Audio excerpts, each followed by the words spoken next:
There is a real ferment, a real dangerous amount of power that has gone to the far right in this country, and it's not just in the Knesset, it's not just in the legislature, it's among the military, and it's among like the masses, among people who feel empowered to go like into Palestinian communities and fuck them up.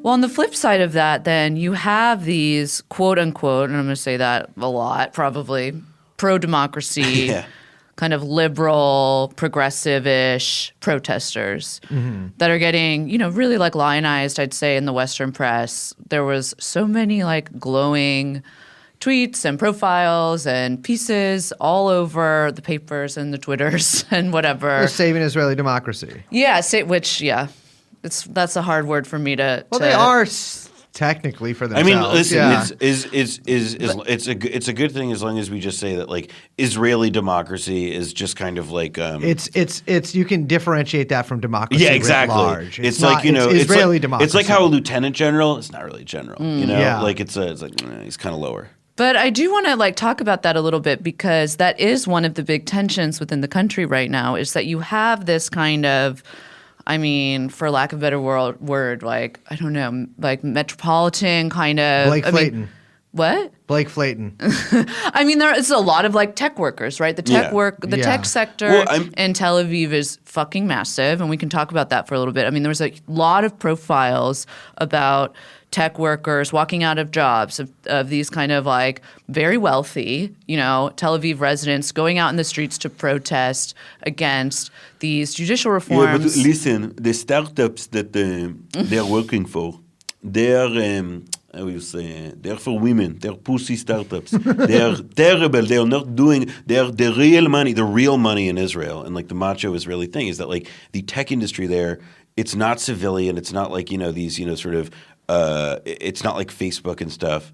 Like a substantial chunk of it, far more than in the U.S., is not just downstream. Oh, it's spy. It's spy technology. It's part of the military. Well, yeah, of course. And so this is where it's like that degree of civilian protest is, it's sort of like, okay, like, will the workers at Krupp factories, revolt against their Rhineland bosses? Well, no, I mean, that's the whole point. I mean, it's inherently limited, and I want to talk about that because it really fucking pisses me off. Yeah, I know, the kind of coverage that this gets because it's like, okay, the entire Israeli tech sector, which really came into its own after, I mean, look, in the middle of the Second Intifada, right, Israel's in a huge depression, basically. You had the huge, like, blow up of the U.S. tech sector in 2000.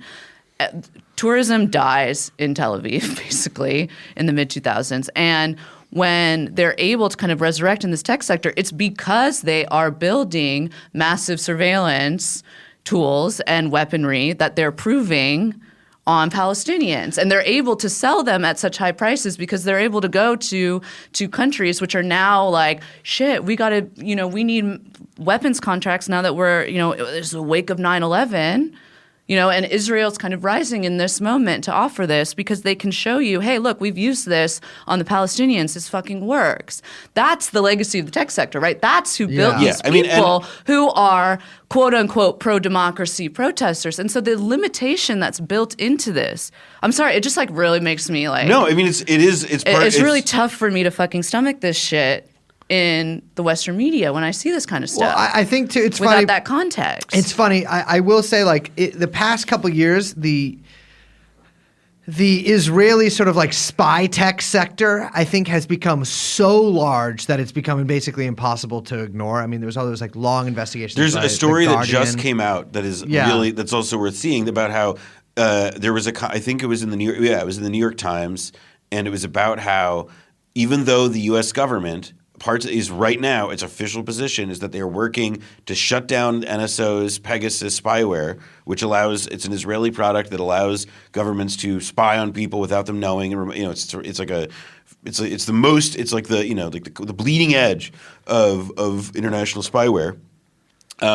There are shell companies that are being used to create and get licenses for Pegasus, where we know that the end user is still the U.S. government. Yeah. Right. So there is a truly there is a subterranean power network that is, really what like binds the U.S. to the leaderships of, Israel, Saudi Arabia, Dubai, and so forth.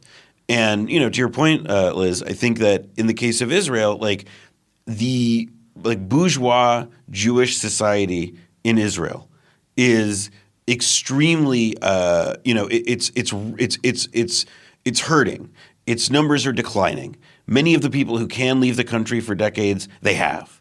There is a real sense that this is, as they feel it, the last opportunity that they have to keep their country being, as something like what they remember. Yeah. And of course, I don't think that that's a fairly realistic proposition, but, I think that there's not really but to be clear, when you say something like they remember, the threat being like that it's taken over by religious, crazy religious fundamentalism, yeah, they not that being it's because precise. they let the Palestinians in and so have which an is actually means secular state. which is and if Israelis were if Israeli political life was a serious place, and it is not.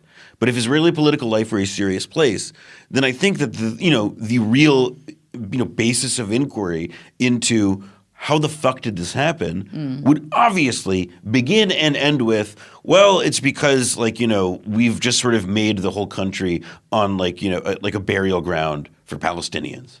And we have this, aggressive, it is clearly linked that the forces of reaction, of the most aggressive retrograde forces imaginable have been empowered by the, enhanced military propaganda, hyper-nationalism that has been required for Israel to maintain that state of subjugation against the Palestinians.